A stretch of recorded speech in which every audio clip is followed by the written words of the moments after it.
어제 우리가 13장, 역대상 13장 말씀을 같이 나누면서 이 하나님의 언약궤, 어떻게 보면 뜨거운 감자였는데 이스라엘 백성들에게는 왕이 되고 난 다윗이 뭔가 백성들 앞에서 내가 하나님 앞에 인정받은 왕이다라는 것을 증명해 줄 수 있기 위해서 하나님의 언약궤를 다윗성으로 성급히 모시고 오려다가 사단을 당한 것을 말씀을 통해서 살펴보았습니다.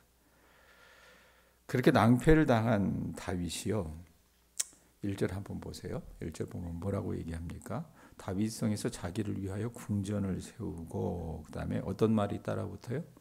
1절 말씀 뒤에 백권사님, 또 하나님의 궤를 둘 곳을 마련하고 그것을 위하여 장막을 쳤다라는 표현이 있어요. 궤를 옮기려다가 사람이 죽었잖아요. 그죠? 온 백성 앞에서 사실 망신살을 뻗친 겁니다.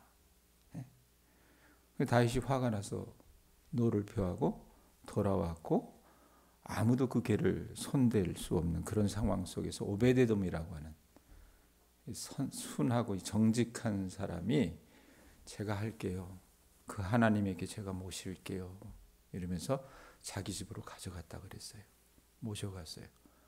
그리고 3개월 동안 오베데돔의 집에 그 궤가 머물렀을 때 하나님이 오베데돔과 오베데돔의 집에 복을 주셨다 그랬습니다. 그럼 그 3개월 동안 다윗은 뭐 했을까? 화가 난 그 상태로 계속 있었을까? 이게 아니란 얘기입니다. 여러분, 다윗이요, 우리하고 달랐던 게 뭐냐면, 우리하고 똑같았던 건 다윗도 여러분 죄를 많이 졌습니다. 사실은 실수도 많았어요.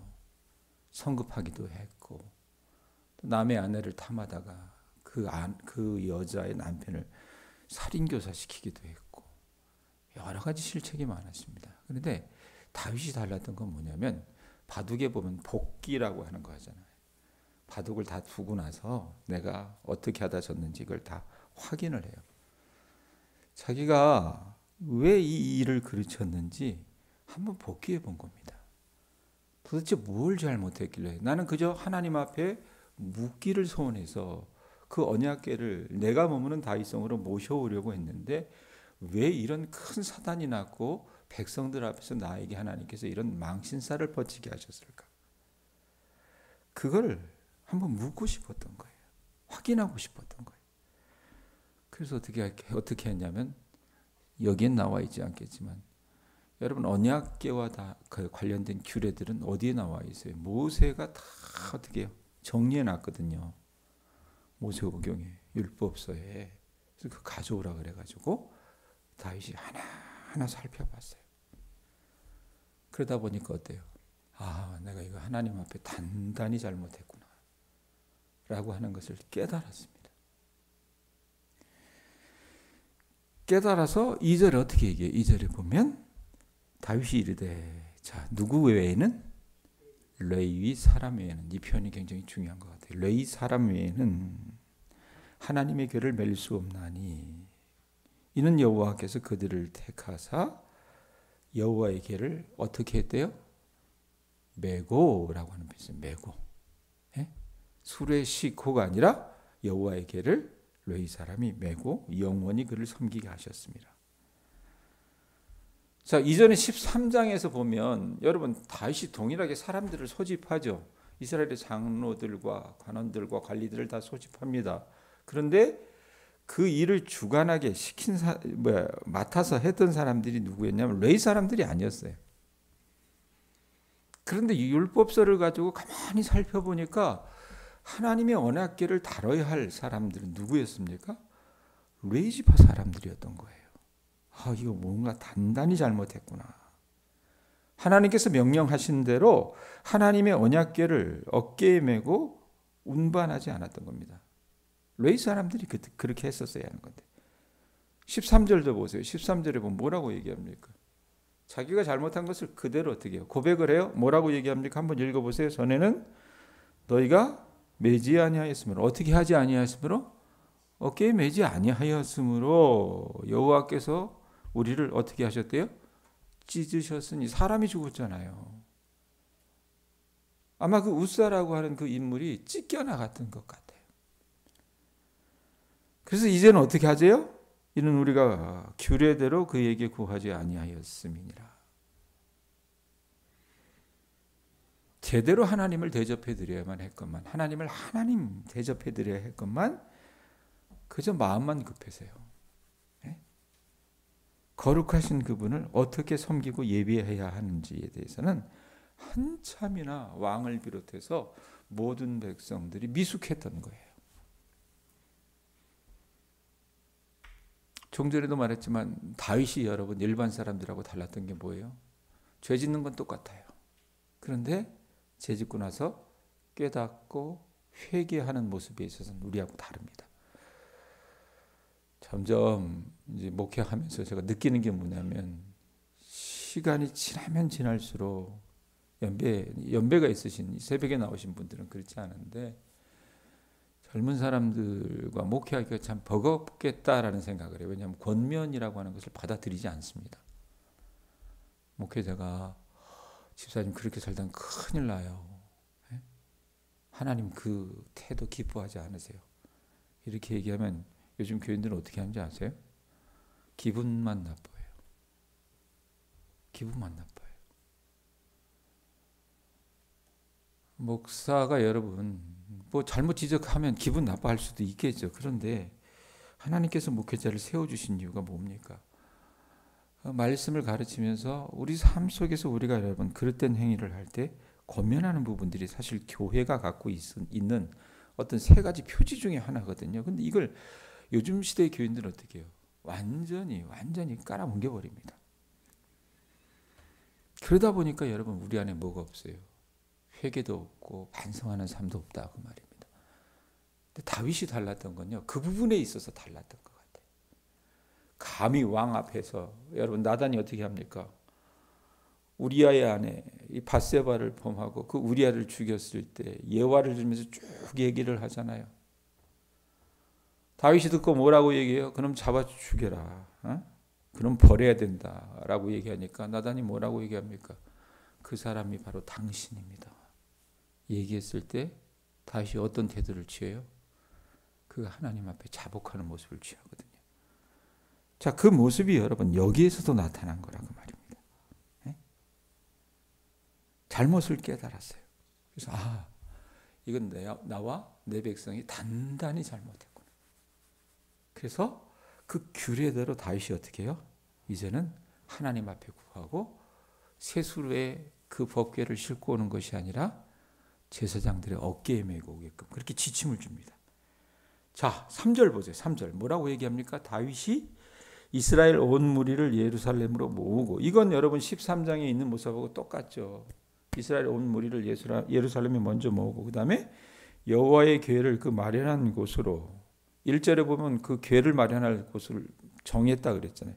그 마련한 것으로 메어 올리고자 하여. 자, 어떻게 보면 자신의 죄악입니다. 어떻게 보면 여러분 우사가 죽은 것은 우사가 잘못했기 때문에 죽은 것보다도 다윗이 여러분 너무 서두르고 규례대로 행하지 않았던, 다윗의 죄 때문에 죽은 것일 수도 있어요. 그걸 뉘우치고 깨달은 다윗은 이제 제대로 언약궤를 메어오려고 백성들을 어떻게 다 불러 모으는 거예요. 예루살렘 성으로. 그러고 나서 13장 여러분 어제 우리가 봤던 것처럼 그 처음 시도와 구분되는 것이 4절 말씀입니다. 4절 한번 보세요. 뭐라고 얘기합니까? 2절에도 2절 앞에 보면 다윗이 이르되 레위 사람 외에는 하나님의 궤를 맬 수 없나니 이 표현을 했잖아요. 그런데 4절에 가면 또 뭐라고 얘기합니까? 다윗이 아론 자손과 레위 사람을 모으니. 자, 아론은 여러분 제사장의 역할을 했던 가문이잖아요. 그 아론이 곧 레위 사람 가운데 속했습니다. 그래서 이 제사장들과 레위 지파 사람들을 모았다는 겁니다. 언약궤를 옮기려고 하는 여러분 첫 번째 시도에서도 레위 사람들을 어떻게 해요? 참가자로 여러분 끌어들이기는 했었습니다. 왜? 온 이스라엘 백성들을 모았으니까. 그런데 이번에는 여러분 달랐던 게 뭐냐면, 이번에는 이 일을 맡아주고 나는 게 뭐예요? 관리들도 아니고, 백성의 장로들도 아니고 누굽니까? 말씀에 있는 것처럼 4절에 있는 것처럼 누구예요? 아론 자손과 레위 사람들에게 이 책임을 맡겼다는 겁니다. 왜? 분명히 모세 율법에 하나님 그렇게 하라고 말씀하셨으니까. 바로 잡았어요. 오직 레위 사람만이 언약궤를 운반할 수 있도록 그렇게 정했고 언약궤를 제사장들이 어깨에 메고 옮길 수 있도록 그렇게 지침으로 가르쳤다라는 얘기입니다.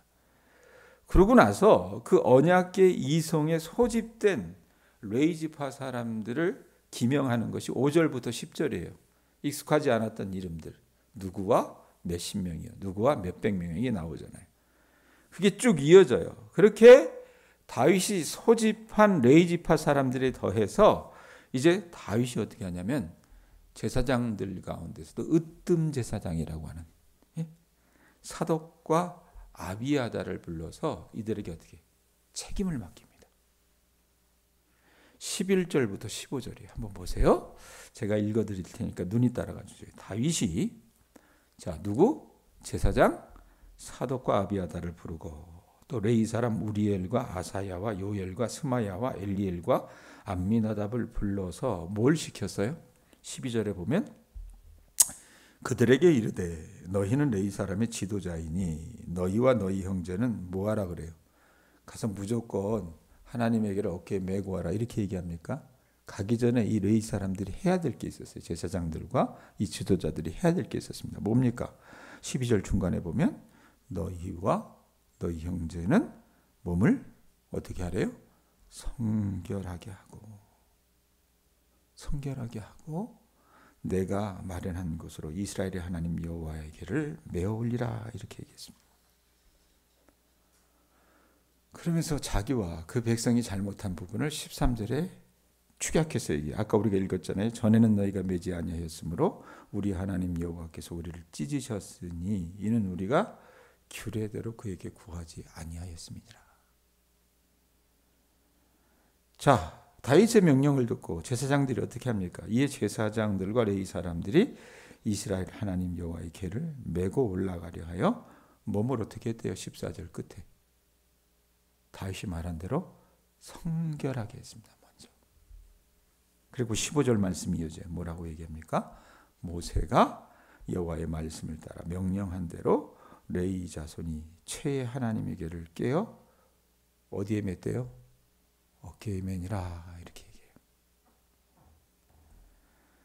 다윗이 이 제사장들과 이 레위 지도자들에게 그들이 해야 할 일들이 무엇인지 세목 빠짐없이 이야기해 준 겁니다. 제사장들과 레위 사람들은 그 말을 듣고 어떻게 해요? 그대로 따라했어요. 자신의 몸을 성결하게 하고 이제는 이전처럼 하나님에게를 세수레에 싣고 오는 것이 아니라 채에께서 어깨에 메고 올 수 있게 했습니다. 규례대로 성결 의식을 거치고 나서 언약궤를 예루살렘으로 메어오는 일에 이들이 어떻게 참여했다 그 말입니다. 그러면서 16절 보세요. 16절 다윗이 레위 사람의 어른들에게 명령하여 그의 형제들을 어떻게 했대요? 노래하는 자들로 세우고 비파와 수금과 재금 등의 악기를 올려서 즐거운 소리를 크게 내라 하며 가서 그냥 제사장들의 어깨에 언약궤를 메고 오는 것으로 끝나지 않고 어떻게 했습니까? 이건 온 백성들이 축하해야 될 일이에요. 온 백성들이 하나님의 이름을 칭송해야 될 일이에요. 왜? 수십 년 동안 이 언약궤는 사실상 방치되어 있었습니다. 그래서 레위 지파의 어른들에게 언약궤를 메어 올 때에 노래하는 자들을 세워서 하나님을 찬양할 것을 지침으로 제시했어요. 요즘으로 얘기하면 뭡니까? 오케스트라와 성가대를 조직해서 찬양하도록 한 것입니다. 어제 제가 설교 마치면서 본곡교회 월요일날 저녁에 갔다 왔다 그랬잖아요. 나는 우리 동양교회 감사할 게 많은 교회라고 생각을 했어요. 그 교회 멀쩡하게 잘 지어놨잖아요. 예배당도 이뻐요. 안에 들어가니까 우리보다 훨씬 돈 많이 들여서 지어놨더라. 근데 놀랐던 게 뭐냐면 대부분이 아마 교회가 그럴 거예요. 목사님이 찬양 인도를 하시는데 그 뭐예요? 노래방 기기? 예? 그거 틀어놓고 하시더라고요. 그 대부분 그래서 거기 다 오신 분들이 목회자들이긴 하지만 찬양할 수 있는 곡이 한정이 돼 있어요. 그리고 분위기도 잘못 어떻게 노래방 같아요. 근데 우리 교회는 어때요? 우리가 부를 수 있는 찬양이 여러분 한계가 끝이 없잖아요. 좋은 반주자를 주셔서 그게 엄청 큰 복인 것 같아요. 내가 봤을 때. 자, 성가대와 오케스트라를 조직해서 어떻게 해요? 이건 국가의 경사다. 우리가 하나님을 찬양하자 이래서 어떻게 해요? 언약궤를 메고 올 때 그 앞에서 찬양해라 라고 얘기를 해요. 그래서 그 오케스트라와 성가대에 참가한 인물이 17절부터 22절에 기록이 되어 있는 거예요. 예? 성가대장 누구, 바리톤 누구, 베이스 누구, 엘토 누구, 소프라노 누구 이런 식으로 해서 이름 누구 이렇게 기록되는 거라고 보시면 될 것 같아요. 자, 특기할 만한 것이 21절 한번 보세요. 21절과 24절 말씀을 보면 이런 말씀인데 21절 한번 먼저 보세요. 21절 보면 자, 거기 보면 누가 나옵니까? 마띠디아와 엘리블레후와 믹네아와 누가 나와요? 거기 보면 어떤 사람이 나와요? 21절 중간에 믹네아와 그 다음에 오베데돔과 여이엘과 아사시아는 수금을 타서 8째 음에 맞춰 인도하는 자. 이 표현이 있잖아요. 그러니까 오케스트라 가운데 악기를 연주하는 사람 가운데 누가 있었어요? 오베데돔이 있었다는 얘기를 해요. 왜 이 얘기를 하느냐면 어제 여러분 우리가 13장 말씀을 가지고 같이 나눌 때 이 법궤가 이 언약궤를 모시고 올 때 우사가 그걸 잡는 바람에 그가 거기서 찢겨 죽었다 그랬잖아요. 하나님이 징치하셔서. 그래서 다윗도 화를 내고 이거 어떻게 할 수 없어가지고 그냥 그 파티를 파토내고 가버렸는데 오베데돔이 어떻게 합니까? 제가 모실게요. 제가 할게요. 그래서 그 궤를 메어가잖아요. 그 궤를 이송하는 일 가운데 여러분 주도적으로 그 모든 일들을 참여하는 사람 중에 하나가 누구였어요? 그 오베데돔이었다는 겁니다. 그 사람이 오케스트라 가운데 하나 있어요. 반주자 가운데 하나 있어요. 24절에도 나와요. 24절에 보면 자 뭐라고 얘기하냐면 24절 끝에 보면 오베데돔과 또 나오죠. 그죠? 오베데돔과 여히야는 궤 앞에서 문을 지키는 자이더라 이 표현합니다. 언약궤와 관련된 다른 임무들도 다윗이 지침을 내렸는데 장막이 제 기능을 다하게 되자 네 사람을 궤 앞에서 경비 일체를 책임지는 문지기로 임명을 하는데 그 문지기들 가운데 지난 3개월 동안 이 언약궤를 어떻게 보면 굉장히 부담스럽고 짐스러울 수 있는 이 언약궤를 기쁨으로 모셨던 오베데돔이 포함되어 있었다는 얘기입니다. 이전에 언약궤를 모시고 오는 일에 어떤 흠결이 있었는지 그렇게 살펴보았던 다윗은요. 이제 규례대로 깨닫고 레위 사람들이 이 일을 주관하게 했고 어깨에 그 궤를 매도록 지침을 줘서 본격적인 임무를 수행하는 것을 그리는 것이 25절부터입니다. 보세요. 25절 보면은 뭐라고 얘기합니까? 25절 26절 이에 다윗과 이스라엘 장로들과 천부장들이 가서 여호와의 언약궤를 어떻게 했대요? 즐거이 메고.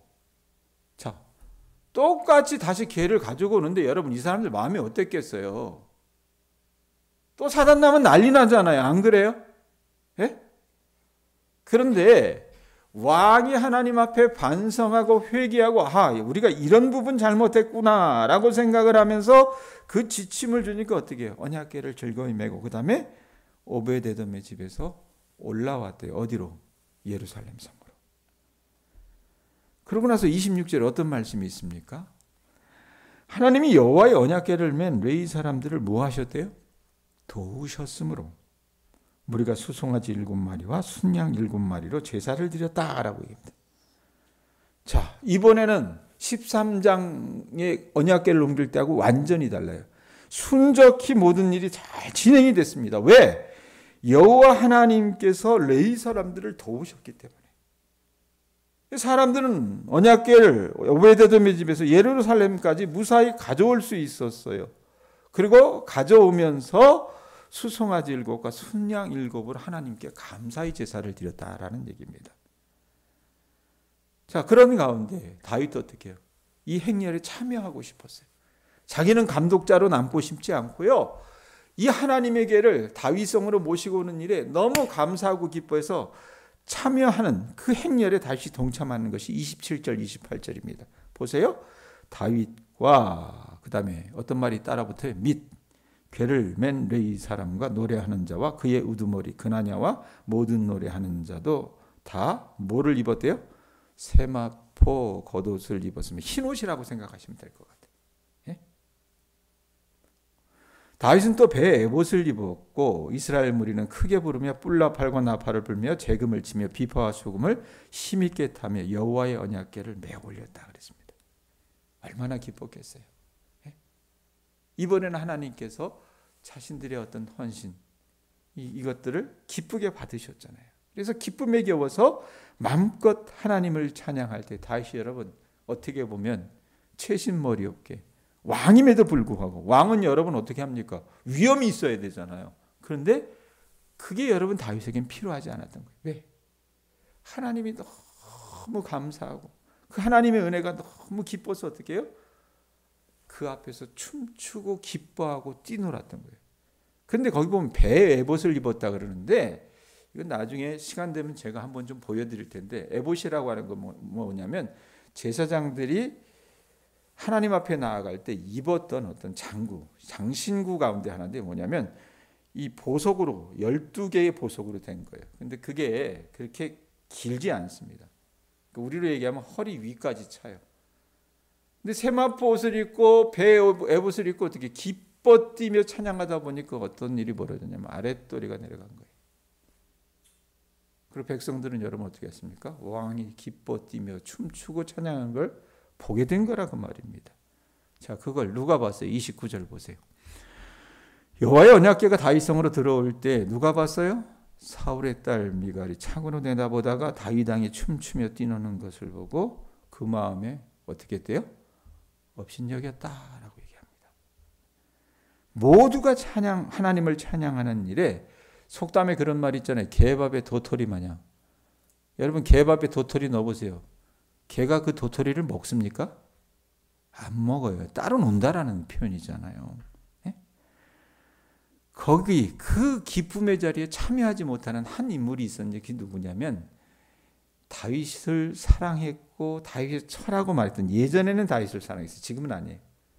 사울의 딸이었던 미갈, 공주님이었죠 사실은. 미갈이 그걸 보니까 어떻게 가당치도 않았던 거예요. 미갈이 보기에 다윗이 창피한 줄도 모르고 기뻐하는 그 채신머리 없는 모습은요 부끄러운 것처럼 보였어요. 그래서 그 왕을 이 왕비가 업신여겼다라고 말씀이 나옵니다. 자, 이것까지가 오늘 내용인데 정리해 봅시다. 뭘 배울 수 있을까? 여러분 설교 앞부분에도 얘기했지만 다윗의 모습을 배우실 수 있기를 바랍니다. 회개하고 반성하는 모습. 하나님이 브레이크를 거실 때는 이유가 있으니까 브레이크를 거시는 거잖아요. 그러면 내가 어떤 부분에 있어서 하나님을 기쁘게 하지 못했을까? 저나 여러분이나 반성하시고 주님 앞에 돌이키시는 주의 자녀들 되실 수 있기를 바랍니다. 그래서 저나 여러분의 삶이 기쁨의 찬송과 예배가 될 수 있기를 주님의 이름으로 축원드립니다. 기도하겠습니다.